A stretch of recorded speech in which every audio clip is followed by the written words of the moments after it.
দূরে এবং কাছে যে যেখান থেকে আমার ভিডিওটা দেখছো না কেন সবাইকে জানাই অনেক অনেক অভিনন্দন এবং স্বাগতম। ঢাকাইয়া স্পেশাল গরুর মগজ ভুনা আজকে তোমাদেরকে করে দেখাবো, যেটা একেবারে মশলা দিয়ে ভরপুর হবে এবং এমন একটা স্বাদ হবে যেটা তোমাদের অনেক দিন মুখে লেগে থাকবে। তো সেই জন্য সবার আগে পেঁয়াজটাকে ভেজে নিতে হবে। আমি সব কিছু কোয়ান্টিটি তোমাদের সুবিধার জন্য স্ক্রিনে দিয়ে দিয়েছি। এখন আমি পেঁয়াজটা ভেজে নেওয়ার পরে সবার আগে এখানে ছোট ছোট দুটা তেজপাতা দিয়েছি এবং ছোট দুটো টুকরো দারচিনি দিয়েছি এবং 3টি এলাচ। যেহেতু একটু সাইজটা বড় তাই আমার 3টাতে হয়ে গেছে। যদি তোমাদের কাছে ছোট এলাচ থাকে তাহলে হয়তো আরও 2টা বাড়িয়ে দিবে। এখন দিয়ে দিচ্ছি আদা রসুন বাটা। এই রান্নাতে অবশ্যই আদা রসুন বাটাটা ফ্রেশটা ইউজ করতে হবে, ফ্রিজেরটা হলে কিন্তু টেস্টটা ভালো আসবে না। আর কষানোর সময় আমি এখন দিয়ে দিচ্ছি 3 টুকরো কাঁচামরিচ, যেটা কিনা আমার এই মশলাতে একটা ভিন্ন স্বাদ নিয়ে আসবে এবং সুন্দর একটা ঘ্রাণও অ্যাড করে দিবে। তো এখন ভাজাভুজির পালা। মগজ ভুনাটা কিন্তু আমাদের ঢাকাইয়াদের মধ্যে খুবই পছন্দের একটি খাবার। এখন আমি একটু পানি অ্যাড করে দিয়েছি। তো যা বলছিলাম, ঢাকাইয়াদের মধ্যে খুবই পছন্দের একটি খাবার।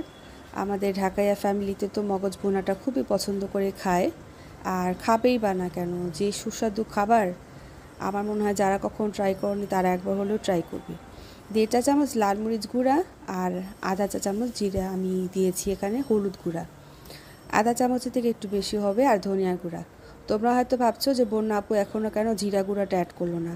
অ্যাকচুয়ালি আমি জিরা গুঁড়াটা মগজটা যখন ক্লিন করেছি তখন সেই অবস্থাতে আমি 1 চা চামচ কাঁচা জিরা গুঁড়া ওটার সাথে অ্যাড করে ভালো করে ফেটে নিয়েছিলাম। আর মগজ কীভাবে পরিষ্কার করতে হয় সে পদ্ধতি কিন্তু অলরেডি আমার পেজে দেওয়া আছে, তোমরা চাইলে সেই ভিডিওটাও দেখে নিতে পারো। মগজ রান্না করা একটু কষ্টসাধ্য, আমি তোমাদেরকে মিথ্যা কথা বলবো না, সত্য। কষ্টসাধ্য কেন বললাম? এটাকে আমাদের জাস্ট ভুনার উপর রাখতে হয়। কমপ্লিট রান্নাটা কিন্তু ভুনার উপরেই হয়। তো এই যে দেখতে পাচ্ছ, এখন কিন্তু আমি মগজগুলা অ্যাড করে দিচ্ছি। এই রান্নাটা আমি আমার শ্বশুর আব্বা থেকে শিখেছি, সে আমাকে এই রান্নাটা শিখিয়েছে। যেটা সত্য কথা বলতে গেলে, আমি যখন ফার্স্ট মগজ ভুনা করাটা শিখেছি সেদিন আমার সারা দিন হাত ব্যথা ছিল। এটা এতটাই কষ্টসাধ্য আমার কাছে মনে হয়েছে সে সময়। এটাকে জাস্ট ভুনার উপর রাখতে হয়, অনেকক্ষণ নাড়াচাড়া দিয়ে ভুনা ভুনা করতে হয়, আর প্রত্যেকটা প্রসেসই খুব জরুরি। দেখতে পাচ্ছ এখানে এটাকে আমাদের ততক্ষণ পর্যন্ত ভেজে নিতে হবে যতক্ষণ পর্যন্ত না কিন্তু যে মনে হয় যে তেল ভেসে আসছে। এখন কিন্তু আমি টোটাল কোয়ান্টিটিটা দেখে সে অনুযায়ী লবণটা অ্যাড করে দিয়েছি।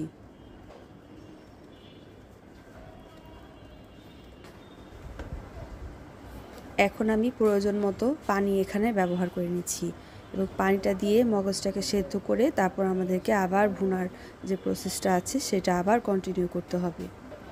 তো চলো এখন আমরা কিছুক্ষণের জন্য এটাকে ঢেকে দিই। চলো যতক্ষণ পর্যন্ত এটাকে ঢেকে রাখছি সে সময়টা আমরা কাজে লাগিয়ে ফেলি। এখানে আমি 1.5 চা চামচ কাঁচা জিরা খুব সুন্দর করে ভেজে নিয়েছি। ভেজে মানে তেল ছাড়া, খালি খালি শুধু প্যানে আর শুকনাটা প্যানে ভেজে নিয়েছি, যেটাকে টেলে নেওয়া বলে আর কি। টেলে নিয়েছি এবং খুব সুন্দর করে গুঁড়া করে রেখে দিলাম, যেটা আমাদের পরবর্তীতে প্রয়োজন হবে।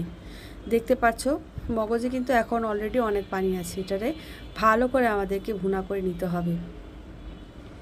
এই পানিগুলো থাকবে না, একেবারে ড্রাই হয়ে যাবে, তেল ভেসে আসবে, তখনই মনে করবে যে মগজ ভুনাটা রান্না হয়ে গেছে। আমি তোমাদেরকে বেট করে বলতে পারি, অতিথি আপ্যায়নে এটা কিন্তু একটা হিট একটা খাবার হতে পারে। অনেক সময় হয় না, অনেক ময়মুরব্বীরা আসে বাসায় যে দুপুরে ভাত খাবে, ভাতের সাথে কিন্তু মগজ ভুনাটা। এখন নামানোর আগে আমি এখানে গরম মশলা গুঁড়াটা অ্যাড করে দিয়েছি। তোমরা যে কোনো ভালো ব্র্যান্ডের গরম মশলাটা ইউজ করতে পারো চাইলে, এবং অনবরত নাড়াচাড়ার উপরে জিনিসটাকে রাখতে হবে যেন কোনোভাবে নিচে পোড়া না লেগে যায়, কারণ পোড়া লেগে গেলে কিন্তু তোমার সম্পূর্ণ কষ্টটাই বৃথা যাবে, পুরাটা জিনিসই খারাপ হয়ে যাবে ফ্লেভারটা। তো এখন কিন্তু আমি আর একটু গ্রিন চিলি ফ্লেভার আনার জন্য এখানে আমি গ্রিন চিলিটা অ্যাড করে দিয়েছি, তাতে করে দেখবে মগজ ভুনায় খুব সুন্দর একটা ঘ্রাণ ছড়িয়ে পড়বে। এটা কিন্তু মাস্ট তোমরা করবেই, মনে রাখবে।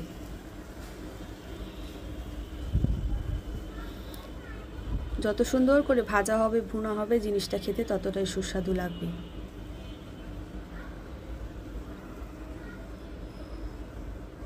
তোমরা কে কোথা থেকে আমার ভিডিওটা দেখছো কমেন্ট করে কিন্তু অবশ্যই জানাবে।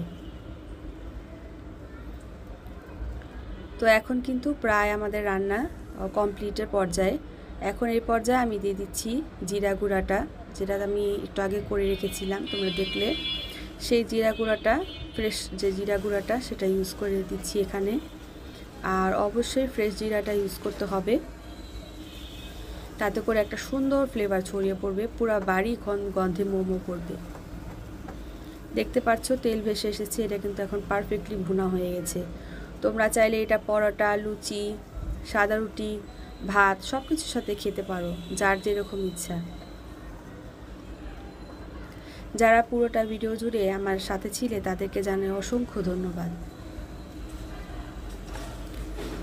আর যদি তোমাদের আমার ভিডিওটা ভালো লেগে থাকে, কষ্ট করে কিন্তু একটা লাইক, কমেন্ট, শেয়ার করে দিবে, কেমন? তাতে করে আমি তোমাদের জন্য আরও ভালো ভালো কাজ করে যাওয়ার, উপহার দেওয়ার প্রয়াসটা চালু রাখবো ইনশাল্লাহ। দেখতেই পারছো কত সুন্দর হয়েছে। যারা তো খেয়েছো তারা তো জানোই, আর যারা খাও নাই তারা একবার হলেও ট্রাই করবে।